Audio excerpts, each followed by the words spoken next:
I stopped supporting my brother's family. After he said, "No place for losers." Now he's losing everything.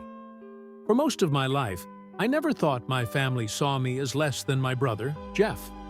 Sure, he was always the favorite, but I chalked that up to him being the more outgoing, charismatic one.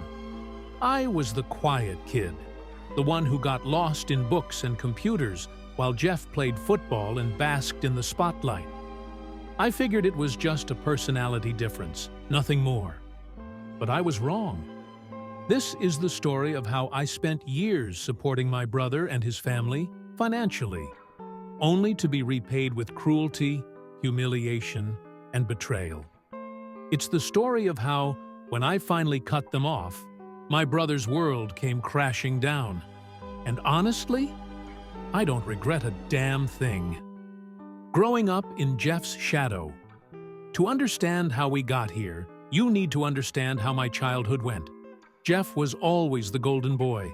He was charming, athletic, and, according to our parents, born to be a leader. He was the kid everyone liked, the one who got picked first in gym class, who had an army of friends, who never seemed to struggle with anything. Then there was me, Tom, the quiet one, the brainy one, the kid who spent more time tinkering with computers than playing outside.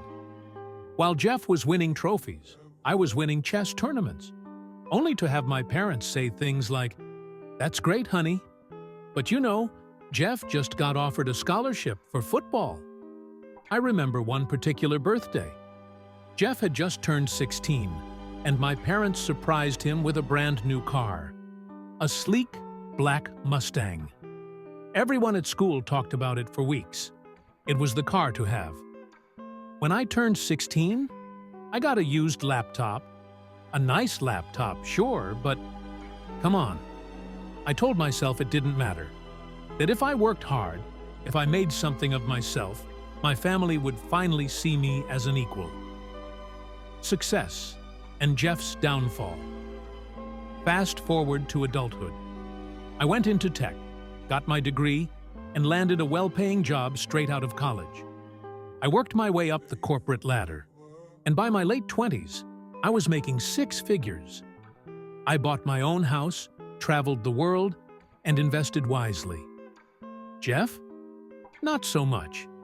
See, the thing about being the golden boy is that it only lasts as long as you have something to back it up. Jeff had football, but after high school, that didn't take him far. He went to college on a sports scholarship, but flunked out after 2 years because he partied too hard and skipped classes. He bounced from job to job, never lasting long. He got married to Lisa, his high school sweetheart, and they had 2 kids. Lisa stayed home with the kids, so Jeff was the sole provider. The problem? He was terrible with money. He spent like he was still a carefree teenager, maxing out credit cards on expensive gadgets and nights out with friends. And then, inevitably, they started struggling. The good brother routine. That's when Jeff started coming to me for help. At first it was small things, help with a car repair, some extra cash for the holidays. I didn't mind. I had the money, and they were family. But over time, it escalated. Jeff, "Hey man, I hate to ask, but we're a little short on rent this month." Lisa, "The kids really want to do soccer this year, but it's just so expensive." Jeff, "You're doing so well, bro. Can you loan us $2,000? Just this once?" Spoiler alert, it was never just once. I became their safety net.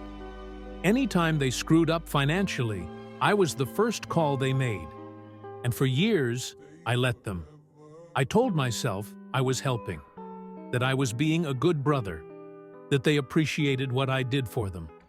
I was an idiot. The night it all changed. Last year, we had a big family dinner at our parents' house.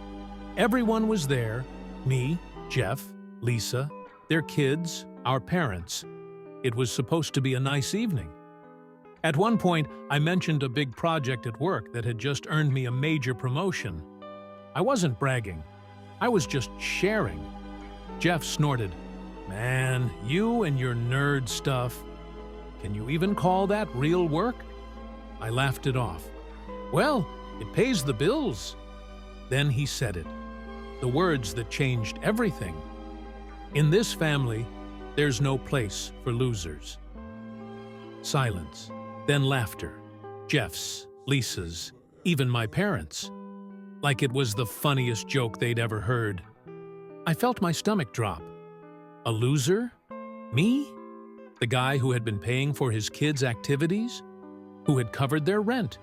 Who had saved their asses dozens of times? I didn't say a word.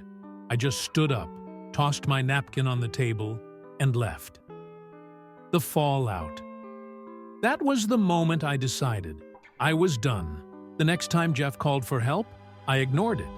The texts from Lisa, hinting about money, left on read.